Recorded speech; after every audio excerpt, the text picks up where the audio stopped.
welcome again po sa aking channel. Ito po, dinadayo na naman po tayo ng tiga Baguio City. And then sa Tarlac po na kabase si Sir.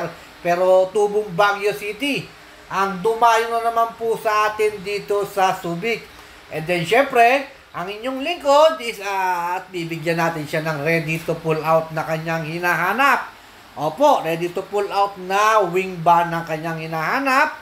And then, syempre, ito papasilip natin sa kanya. At papakita natin sa kanya, Isuzu, forward wing bar, H-stud, FTR chassis, and then 21 feet. Ang haba po ng unang pinakita natin sa kanya. Syempre, yung unang pinakita ko sa kanya, nagustuhan kagad niya. Syempre, si Subic Truck TV pa ba? And then, syempre, gusto niya ready to pull out din, At pag nabili niya, uwi na kagad. Siyempre, check natin ang makina. Habang wala si Sir, ina-inspection ko mag-isa yung makina. Tinitignan ko kung may leak or may mga problema ba sa makina. Siyempre, yun po ang papel ni Subic Truck TV para naman yung ating mga nagtitiwala at mabigyan natin ng mga gandang unit. Ayan po Ini-video ko lang po na pero natapos po ng inspeksyonin po yung makina niyan. Siyempre, yung pang-ilalim yung chassis, hindi tayo natatapos doon, Ayun po, yung may mga sinampay pa sa loob ng wing band body. Ayan po. And then, siyempre, pag pinakita ni Subic Truck TV na truck, siyempre, ay talaga okay na, alright pa, Isang unit lang ang pinakita ko kay Sir.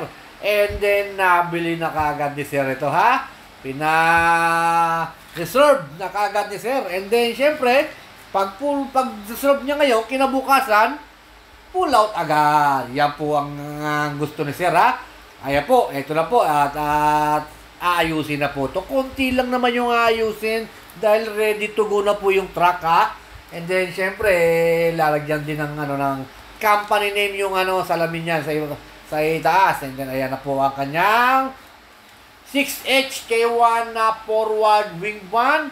And then, F-Series, and then H-stud, 8 FTR chassis. Ayan na po ang company po na aming pinagbilihan. Meron siyang ready to pull out.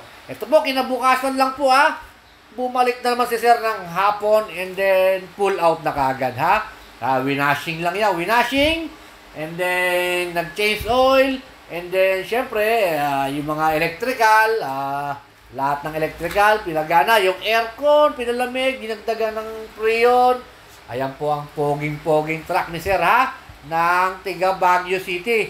Pero sa Tarlac daw po niya ibabase ito. Kanyang forward na ito dahil mayroon din si Sir na bahay sa Tarlac. And then, syempre, para makita natin si Sir, makita nyo naman si Sir, mamaya sa huli ang video, papasilip ko sa inyo kung ano itsura ni Sir. Mukhang si Sir, macho, malaki katawan ni Sir, And then, syempre, yung ating Baguio, mga guwapings yan, Ayan po, fuel tank dalawa.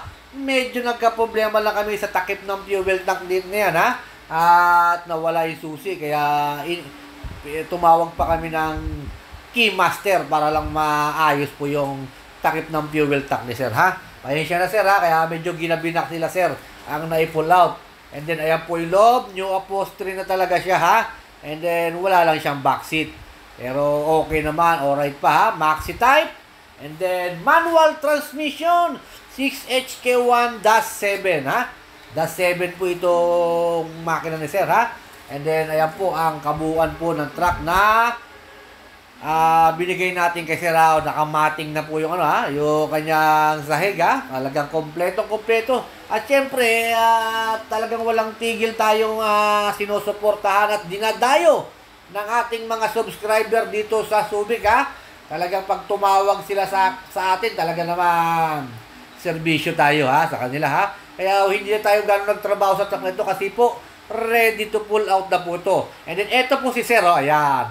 Yung kasama niya na kulay red, yan po yung driver na binigay ko sa kanya na mag-deliver, kapatid ko po yun, Ayan po si Sir, medyo nahihiya-hiya lang si Sir. Pero ang laki ng katawan ni Sir, machong-macho si Sir, Talagang okay na, alright pa si Sir, And then, once again po, maraming salamat po, Please subscribe po my YouTube channel and then my Facebook page, Sana po sa susunod kayo naman po ang makasama ko sa Subic, maigay ko po kayo rito.